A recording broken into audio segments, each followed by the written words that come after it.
اپنے چینل شکور نشریات کو سبسکرائب کریں اور ساتھ میں دیے گئے بیل آئیکن کو دبا دیں، اور ویڈیو اچھی لگے تو لائک، شیئر اور کمنٹس ضرور کیجیے گا۔ بسم اللہ الرحمن الرحیم۔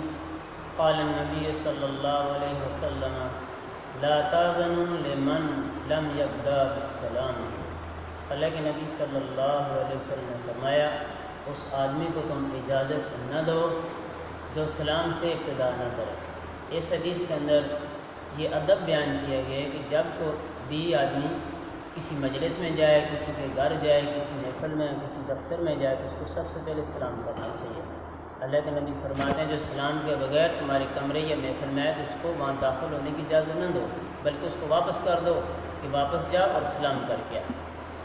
تو ہمیں اللہ کے نبی صلی اللہ علیہ وسلم کی اس سنت پر عمل کرنا چاہیے۔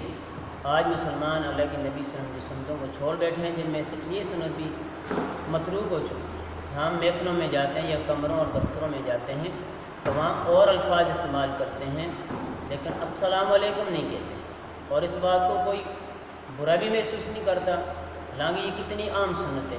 ایک سنت پر عمل کرنے سے کتنا بڑا ثواب اور کتنی ساری آدمی کو نیکیاں ملتی ہیں، دوسرا سنت کو رواج دینے کا ثواب ملتا ہے، ثواب بھی مل جاتا ہے، اور سنت کو رواج دینے کا الگ سے مستقل ثواب ملتا ہے، جو ایک بہت بڑی نیکی ہے۔ اس لیے ہمیں سنت کو عام کرنا چاہیے، رواج دینا چاہیے کہ جہاں بھی جائیں سب سے پہلے السلام علیکم، اس کے بعد حال بال پوچھنا، یہ جو بھی کر رہے ہیں وہ بات ہے، سب سے پہلے آدمی کو سلام کرنا چاہیے۔